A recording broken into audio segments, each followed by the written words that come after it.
To Alfredo Galan, the life of a soldier offered a career, status and power. And when Spain sent its troops into a war zone, it also introduced him to killing. I think a very important moment is the moment when he finds this weapon in Bosnia. As he helped keep bitter enemies apart, death surrounded him. But as a UN peacekeeper, Galan was denied freedom to use his weapon. He felt he was missing out. I remember what Alfredo told the guards, that he killed because he wanted to know how it felt to kill. Dismissed the army on medical grounds, Galan aimed reprisals against anybody, anywhere. His passion for killing fueled by media coverage, establishing him as a rarity in Spain, a serial killer.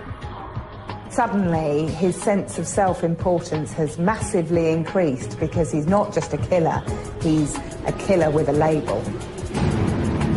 Alfredo Galan was the playing card killer.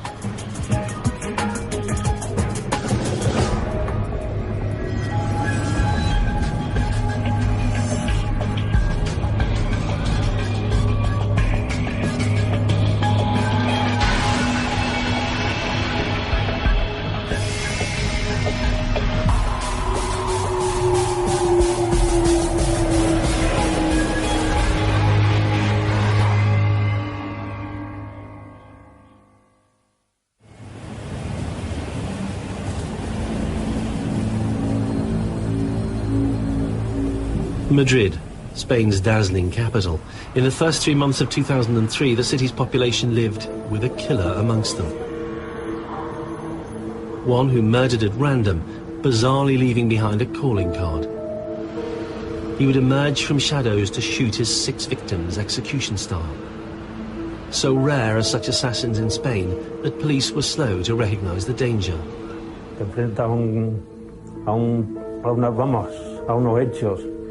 It wasn't after the first or second homicide, but after the third that we realized it's the same suspect, the same weapon. And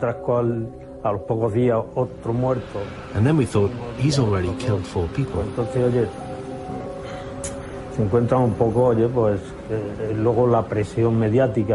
That's when we realized we're dealing with a serial killer in Madrid, something practically unheard of in Spain.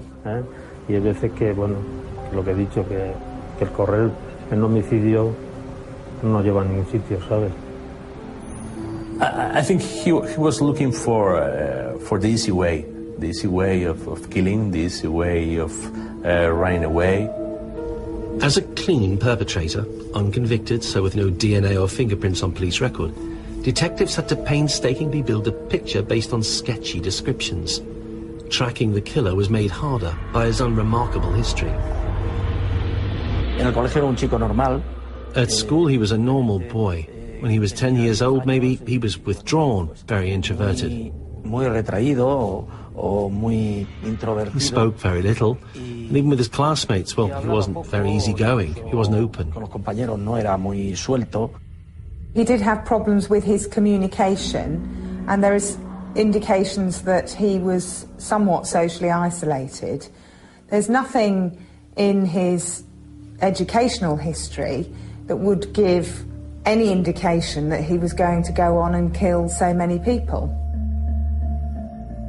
Tragedy struck the young Alfredo Galan when he was just 10. His mother died. The mum was Alfredo's total support system. She was a wonderful person, very small but with enormous presence. She worried about him a lot, calling the teachers up. She was very attentive, but she never caused any problems and always collaborated as well as she could. Siempre que la llamábamos, enseguida estaba allí, siempre muy atenta, nunca creando ningún problema como puede ocurrir en algunos otros casos, ella siempre colaborando. When she died, she left Alfredo unprotected, you could say, because his father, well, he'd never been there. His mother understood her son very well, but the father, he was always working. Nunca había sido de los que ha sido, quizá precisamente porque él estaba en su trabajo. By his teens, he had found a way of gaining popularity. He became a class clown. The thing is with little boys who have problems with communication, who are socially isolated, is that they find a way to become the centre of attention. It might be because they've got some deficit in their ability to pay attention in class. It might be because people start to laugh at their jokes and they become the centre of attention because they've said something funny. But here is a boy who is plainly reasonably normal, but with some difficulty moving to the front of the group, and finds himself vaguely popular, voted as a class leader, because he can be funny rather than concentrating in class.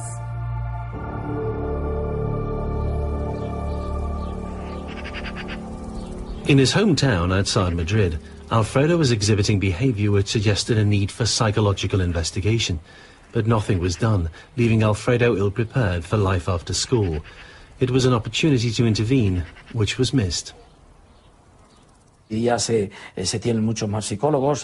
are a lot more psychologists nowadays to assess children having difficulties in writing, reading and communicating with others. We can team up with specialists, evaluate and reach a conclusion as to why that child is not progressing as he should. In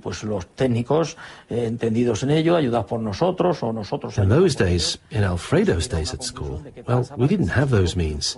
It was all based on personal intuition. It's very difficult to say whether Alfredo was an intelligent individual or not.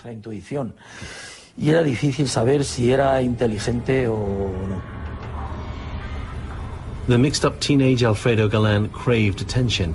Failure or not, he wanted to leave an impression.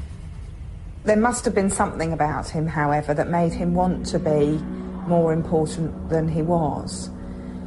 And I suspect that the idea that he was socially isolated and lacking in communication skills and probably not the head boy type led him to want to be in the forefront of some sort of big news.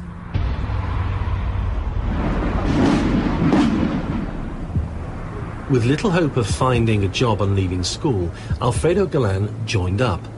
Compulsory military service had recently been abolished in Spain, but Galán seems to have found the lure of the army too much to resist. Though it was not the pomp and ceremony that necessarily attracted him.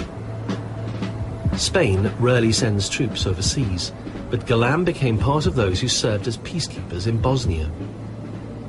He felt in the army he would have some action.